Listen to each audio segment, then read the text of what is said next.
The reason we do property and the reason we don't buy just land and the reason we put a house on it is because when we put a house on it, we can then actually get someone to move in and pay us rent.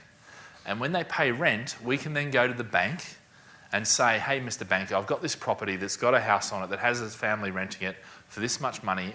I want a mortgage so I can release some of the value of that so I can go and buy another property. So the only reason we do property, okay, rather than land is because we can get a lot more leverage about it.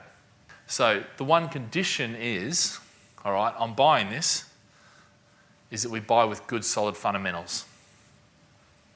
Yeah, shops, schools, transport links, major investment, major employers. All right, it's funny, I mentioned this here, I thought I'd put this in because when I bought my place in Salford Quays, do you know what I got promised? That the BBC was moving in next year.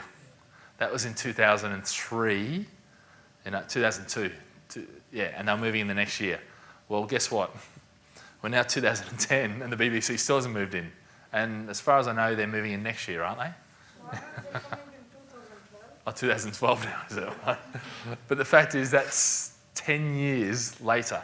So if I had have bought, all right, that property or those two properties based on the BBC moving in, I'd have egg on my face right now.